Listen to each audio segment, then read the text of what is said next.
اہل سنت کا موقف یہ ہے کہ صحابہ کلہم عدول، صحابہ سب کے سب نیک نیت ہیں، اور ان کی روایت جو ہے قبول کی جائے گی، رد نہیں کی جائے گی، ان پر کوئی جرح و تعدیل نہیں ہوگی، اس لیے کہ ان کا تزکیہ محمد رسول اللہ صلی اللہ علیہ وسلم نے کیا تھا۔ لہذا یہ تو ہو سکتا ہے کہ کسی صحابی سے کوئی خطا ہو جائے، لیکن وہ خطا اجتہادی ہوگی، نیت کی خطا نہیں ہوگی، نیت کی غلطی نہیں ہوگی۔ اگر کسی صحابی کی نیت پر حملہ کیا جائے تو یہ اصل میں کام ہے، حملہ ہے حضور پر کہ وہ تربیت دے نہیں سکے اپنے ساتھیوں کو، معاذ اللہ ثم معاذ اللہ ثم معاذ اللہ، وہ تزکیہ کر ہی نہیں سکے۔ 3 جگہ جو قرآن میں آیا ہے یتلو علیہم آیاتہ ویزکیہم، تو کیا تزکیہ کیا؟ اگر ان کے قریب ترین ساتھی جو تھے، اگر ان کے اندر بھی بدنیت تھی اور دنیا کی طلب تھی اور دنیا کے اندر اقتدار حاصل کرنے کا جذبہ تھا، تو پھر کیا تزکیہ کیا؟ معاذ اللہ ثم معاذ اللہ۔ لہذا صحابہ سب کے سب عدول ہیں اور ان سے اختلاف ممکن ہے، لیکن السلام علیکم ورحمۃ اللہ وبرکاتہ۔ اللہ سے دعا کرتے ہیں کہ آپ لوگ خیریت سے ہوں گے۔ معاویہ رضی اللہ کی نیت پر شک کرنا حرام۔ حضرت امیر معاویہ رضی اللہ کے بارے میں ڈاکٹر اسرار احمد کا موقف۔ تو اس ویڈیو میں جو ہے ڈاکٹر اسرار احمد نے جس طریقے کی باتیں معاویہ رضی اللہ کی نیت پر شک کرنے کے بارے میں بتایا ہے، آپ اس ویڈیو میں سنیں، اور انہوں نے یہ جو ساری چیزیں رکھی ہیں اس پر انجینئر محمد علی مرزا کا اس پر کیا رپلائی ہے وہ بھی آپ کو سننے کو ملے گا۔ اور دیکھیے کہ یہ جو معاویہ رضی اللہ کا معاملہ ہے وہ دونوں نے جو بتایا ہے اس پر کس طریقے سے ہم سب جو ہے سن کر اور کن کے باتوں پر جو ہے وہ عمل کریں، اور اللہ سے ہم سب یہی دعا کریں کہ اللہ ہم سب کو جو بھی معلومات ملے وہ قرآن اور حدیث کی روشنی میں ملے، اور اللہ ہم سب کو ہدایت کا راستہ دکھائے، اللہ اور اللہ کے رسول کے بتائے ہوئے راستے پر ہم چلیں، اور اللہ ہم سب کو حق بات بولنے، حق بات سننے، حق بات دوسرے تک پہنچانے کی توفیق عطا فرمائے۔ اللہ ہم سب کو 5 وقتی نمازی بنائے، قرآن شریف کی تلاوت کرنے والا بنائے، روزے رکھنے والا بنائے، اور صدقہ زکوٰۃ خیرات سب نکالنے والا بنائے، غریبوں یتیموں محتاجوں کی مدد کرنے والا بنائے۔ اللہ ہم سب کو پکا سچا توبہ کرنے والا بنائے، اللہ ہم سب کے توبہ کو قبول فرمائے۔ استغفر اللہ الذی لا الہ الا هو الحی القیوم واتوب الیہ۔ اے اللہ تو غفور رحیم ہے، رحیم و کریم ہے، اللہ ہم سب کی ہر چھوٹی بڑی گناہوں کو معاف فرما دیجئے۔ اے اللہ آپ معاف نہیں کریں گے تو ہم سب برباد ہو جائیں گے مالک۔ اے اللہ آپ ہی کا سہارا ہے مالک، آمین ثم آمین۔ ان کی نیت پر حملہ نہیں ہو سکتا۔ تو حضرت امیر معاویہ کی شخصیت ایک چیز ہے، آپ کا دور خلافت دوسری چیز ہے۔ شخصیت کے اعتبار سے صحابی رسول ہیں، برادر نسبتی ہیں حضور کے صلی اللہ علیہ وسلم، اور پھر یہ کہ اس قدر معتمد علیہ ہے صحابہ میں سے کہ وہ کاتبان وحی، یہ عام آدمی کے کرنے کا کام نہیں تھا جو وحی کی کتابت کرے، اللہ کے کلام کی۔ یہ معاملہ ہے صحابہ کرام کے بارے میں بھی۔ یہ جو اکثر آپ کو ایک جملہ بول رہے ہوتے ہیں الصحابۃ کلہم عدول، آپ سمجھتے ہیں کوئی آیت ہے کوئی حدیث ہے، نہ یہ آیت ہے نہ یہ حدیث ہے، یہ ایک سلوگن ہے۔ خلافت راشدہ، حق چار یار، پنجتن پاک، جس طرح یہ سلوگن ہے یہ بھی ایک سلوگن ہے، الصحابۃ کلہم عدول۔ صحابہ بھی لفظ درست ہے، صحابہ بھی درست ہے، زیر سے بھی اور زبر سے بھی۔ تو اس کا مطلب ہے کہ حدیث قبول کرنے میں سارے صحابہ عدول ہیں، حدیث میں کسی صحابی سے جھوٹ ثابت نہیں ہے، یہ اصول حدیث ہے۔ اس کا یہ مطلب نہیں کہ صحابہ کرام سے غلطی نہیں ہوتی یا وہ گناہ نہیں کر سکتے یا وہ معصوم ہے، نہیں۔ ہاں اس معاملے میں وہ معصوم ہے کہ نبی علیہ السلام کی کوئی بات انہوں نے مکس کر کے آپ کو نہیں بتائی۔ اب آپ سوچ رہے ہوں گے کہ اس میں کیوں معصوم ہے؟ وہ اس لیے کہ یہ اللہ نے اس دین کی حفاظت صحابہ اور اہل بیت سے ہی تو کروائی ہے۔ دوسری بات، انہیں یہ پتا تھا کہ ہمارا ہر جرم معاف ہو سکتا ہے، جس طرح آپ کہتے ہیں نا کچھ بھی ہیں تیرے محبوب کی امت سے ہیں، انہیں بھی یہ پتا تھا کچھ بھی ہیں تیرے محبوب کے صحابی ہیں، ہر گناہ معاف ہو سکتا ہے، لیکن جس نبی کو ہم نے اپنی آنکھوں سے دیکھا، اس کے ہاتھ میں ہاتھ دے کے بیعت کی، اگر ہم نے اس پہ جھوٹ باندھا نا پھر ہم مارے گئے۔ بعد کے لوگوں کو تو کوئی نہ کوئی بینیفٹ آف ڈاؤٹ مل سکتا ہے، ہمیں اللہ نے نہیں چھوڑنا کہ تمہیں تو میں نے نبی علیہ السلام کا ساتھی بنایا تھا، تم نے اس نبی پہ جھوٹ باندھ دیا۔ اور پھر اس سے بڑھ کر رسول اللہ صلی اللہ علیہ وآلہ وسلم نے صحابہ کرام کو اس گناہ کی انٹینسٹی اتنی کوٹ کوٹ کے ان کے دلوں میں بھری تھی نا کہ اتنا بڑا گناہ ہے کہ بچ جانا بچ جانا بچ جانا. مسلم کی پہلی حدیث مولا علی سے یہی ہے, بخاری میں بھی ہے, دیکھنا میری طرف جھوٹی بات منسوب نہ کرنا ورنہ اپنا مقام جہنم میں دیکھ لو. چند احادیث ہیں جو متواتر ہیں, جو سینکڑوں صحابہ نے روایت کی اور ہزاروں تابعین نے, ان میں سے ایک حدیث یہ ہے کہ جس نے میری طرف جھوٹ منسوب کیا اپنا مقام جہنم میں دیکھ لے, جو بخاری میں بھی مسلم میں بھی دنیا کی آلموسٹ ہر حدیث کی کتاب میں یہ حدیث موجود ہے. اب ایک بات کی جب لکیر اتنی بار پیٹی جائے تو آپ امیجن کر سکتے ہیں, جس طرح آپ پاکستان میں بھی کتنے پکے بے نمازی ہیں جو عید کی نماز بھی نہیں پڑھتے لیکن کہیں گے اللہ دے فضل نال آج تک خنزیر نہیں کھاتا, 10 سال انگلینڈ لیا میں خنزیر نہیں کھاتا, کہیں گے نا سور کا گوشت نہیں کھایا. کتنے بے نمازی ہیں وہ کہیں گے میں نے سگریٹ کبھی ہاتھ میں بھی نہیں پکڑا, شراب تو بڑی دور کی بات. اب آپ سوچ رہے ہوں گے ایک طرف حالانکہ نماز چھوڑنا اس سے بڑا گناہ ہے, لیکن انہوں نے اس گناہ کی انٹینسٹی اتنی بڑی سمجھی ہے. بس صحابہ کرام بھی یہ سمجھتے تھے کہ سب کچھ معافی ہو جائے گی, لیکن اگر اللہ کے نبی پہ ہم نے جھوٹ باندھ دیا سانو نہیں اللہ نے چھڑنا, بعد تو چھڑ دے گا, سانو نہیں چڑھتا. یہ وہ چیز تھی جو صحابہ کرام کو جھوٹ نہیں بولنے دیتی تھی. سب سے بڑھ کر حضرت معاویہ ابن ابی سفیان رضی اللہ تعالی عنہما نے بھی لاکھ اختلافات کے باوجود مولا علی پہ کبھی جھوٹ نہیں باندھا. قتل عمار والی حدیث پہنچی, اس کی باطل تعویل ضرور کی, حدیث کا انکار نہیں کیا, کیونکہ انہیں پتا تھا یار ریڈ لائن کراس نہیں ہونی چاہیے. اس لیے ہم حضرت معاویہ کہتے ہیں, حضرت معاویہ رضی اللہ تعالیٰ عنہ نے اپنے دور حکومت میں کتنے ایسے کام کیے جو بخاری مسلم میں رپورٹ ہوئے ہیں, تو پھر ان کی حدیثیں کیوں لی جاتی ہیں؟ اس لیے کہ حدیث میں انہوں نے کبھی کوئی جھوٹ نہیں بولا. سنن ابی داؤد میں یہ حدیث موجود ہے 4129 کہ محمد ابن سیرین حدیث بیان کرتے ہیں, تابعی ہیں, حضرت معاویہ رضی اللہ تعالیٰ عنہ سے, اور ساتھ ہی فرماتے ہیں وَمُعَاوِيَةُ لَا يُتَّهَمُ فِي الْحَدِيثِ, اور معاویہ حدیث کے معاملے میں جھوٹے نہیں تھے, ان پہ کوئی تہمت نہیں کہ انہوں نے کبھی رسول اللہ پہ جھوٹ باندھا ہو. اس کے بعد انہوں نے ایک حدیث بیان کی, اس جملے میں انہوں نے حضرت معاویہ کی تعریف بھی کی اور حضرت معاویہ کی جو غلطیاں ہیں ان کی جسٹیفیکیشن اس اعتبار سے پیش کی کہ حدیث کے معاملے میں انہوں نے کوئی غلطی نہیں کی, اور معاویہ حدیث کے بارے میں متہم نہیں تھے, ان پہ کوئی تہمت نہیں کہ انہوں نے حدیث گھڑی ہو. یہ بات انہوں نے حضرت ابوبکر, عمر, عثمان اور علی سے حدیث بیان کرتے ہوئے کبھی نہیں کی. پوائنٹ ٹو بی نوٹڈ کہ وہ حدیث بیان کر رہے ہوں کہ حضرت علی نے فرمایا, اور آگے کہیں کہ حضرت علی پہ کوئی تہمت نہیں کہ انہوں نے کبھی جھوٹ بولا ہو حدیث کے معاملے میں. حضرت معاویہ کے لیے اس لیے کہ ان کو پتا تھا کہ حضرت معاویہ رضی اللہ تعالیٰ عنہ کے بارے میں محدثین کے ہاں, صحابہ اور تابعین کے ہاں, ان کے جو پولیٹیکل جو سٹانس ہے اس کی وجہ سے کئی چیزیں لوگوں کے دلوں میں کھٹکتی ہیں. تو یہ نہ ہو کہ میں حدیث بیان کروں تو لوگ کہیں یہ تو معاویہ کی حدیث ہے. تو حدیث کے معاملے میں چاہے حضرت معاویہ ہوں, مغیرہ ابن شعبہ ہوں, عمر ابن عاص ہوں رضی اللہ عنہم اجمعین, ایون بسر بن ابی ارطا,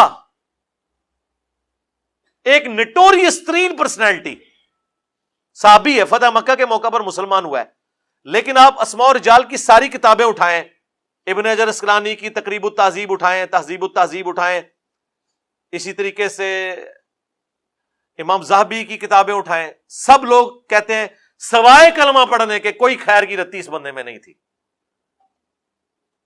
یہ وہی ہے جس نے حضرت معاویہ کی حکومت کو اسٹیبلش کرنے کے لیے حضرت علی کے علاقوں میں گھس کے شیعان علی کو قتل کیا.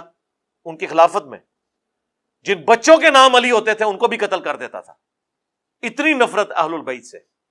لیکن آپ مسند احمد کھولیں, ایک چیپٹر ہے اس کا نام ہے مسند بسر ابن ابی ارطا.